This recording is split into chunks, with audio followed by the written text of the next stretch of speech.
Merci madame. Nous allons maintenant entendre les porte-paroles des groupes. Monsieur Philippe Vigier pour le groupe UDI pour 5 minutes.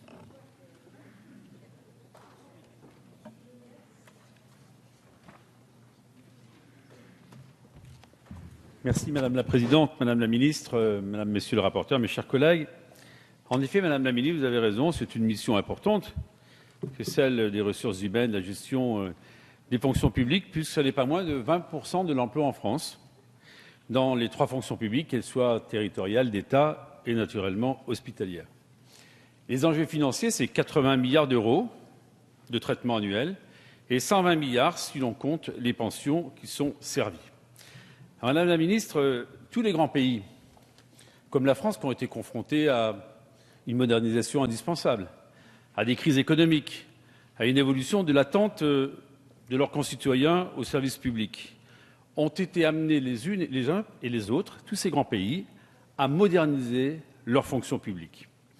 Et cette modernisation de la fonction publique s'est toujours accompagnée d'un allègement des effectifs. Mais pour autant, avec une volonté permanente dans tous ces pays, c'est de trouver une meilleure efficience. Et ce n'est pas un gros mot que de parler d'efficience. Alors, pour nous, il est essentiel que l'on soit capable de moderniser cette fonction publique. Alors, je me souviens des 2008-2009, de ces propos toujours plus sévères sur les bancs de l'ancienne opposition devenue majorité lorsque la fameuse RGPP avait été installée. Cette refonte générale des politiques publiques sur laquelle on allait revenir. C'était un scandale qu'on supprime 100 000 emplois. Mais que n'avez-vous pas fait depuis? Moi, je constate une chose. Là où vous deviez, soi-disant, revenir sur les erreurs du passé, il fallait créer les 100 000 emplois. Et vous êtes tout de suite rendu compte que ce n'était pas possible. Heureusement, vous êtes limité à l'idée d'en créer 60 000. Mais vous, d'ailleurs, vous l'avez avoué tout à l'heure, Madame la Ministre, je le reconnais, le nombre d'agents dans les fonctions publiques va diminuer de 2700. Mais entre le nombre des postes ouverts et le nombre des postes pourvus, ce n'est pas 2700 sur l'action gouvernementale depuis 3 ans. Et vous le savez comme moi, d'ailleurs ça vous arrange. Ça fait une quinzaine de milliers d'emplois qui ne sont pas pourvus. Mais simplement une chose, cette RGPP, accordez-moi qu'elle avait un mérite. C'est que la moitié des économies, on les donnait en pouvoir d'achat. Moi, je suis pour moins de fonctionnaires, mieux payés. C'est aussi ça le message de la reconnaissance, je dis bien de la reconnaissance qu'on leur fait passer.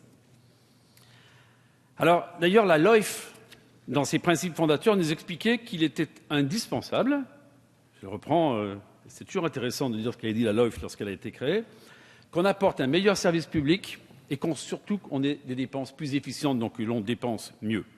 Alors, cette RGPP, elle a été écartée, surtout c'était un gros mot, il fallait le supprimer, comme la TVA compétitivité, comme les heures sup, ces fameux sparadraps qui vous colleront sur les lèvres jusqu'à la fin du quinquennat. Et puis, la réalité du pouvoir arrive. On invente la MAP. D'ailleurs, c'est un mot qu'on n'entend plus. La modernisation de l'action publique, mais vous l'avez dit sans dire le mot MAP, Madame la Ministre, j'ai bien écouté. Alors, dans l'éducation nationale, on nous a dit que là, c'était l'alpha et l'oméga, il fallait créer absolument ces 60 000 postes, c'était formidable. Et si on vous écoute, s'il y a plus de fonctionnaires, on verra si demain, dans le fameux classement PISA, qui quelque part est un classement qui est reconnu par l'ensemble des pays européens qui nous entourent, si oui ou non, la situation de la France s'est améliorée, et j'ai tout lieu d'en douter. Donc, vous voyez, il faut laisser les affichages politiques de côté.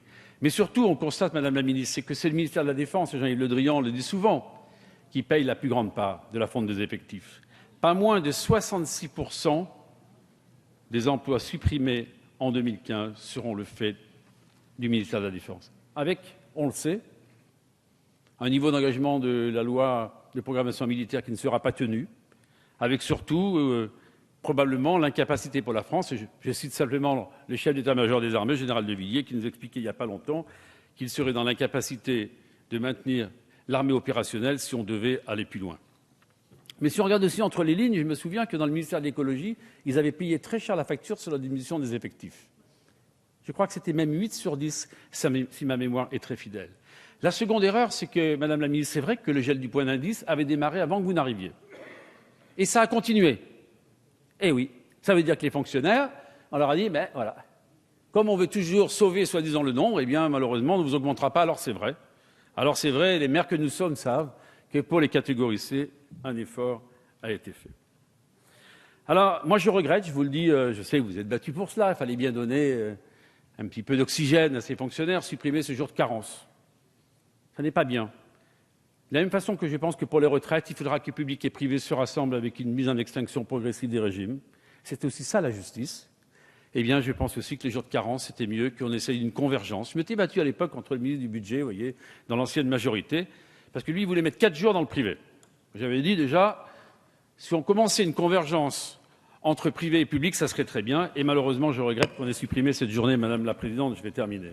Donc on voit bien que derrière tout cela, Madame la Ministre, eh bien, les marges du manœuvre du gouvernement n'existaient pas parce que les réformes structurelles ne sont pas là. Alors j'ai entendu votre propos comme quoi le Premier ministre avait installé une commission extrêmement importante avec concertation, dialogue.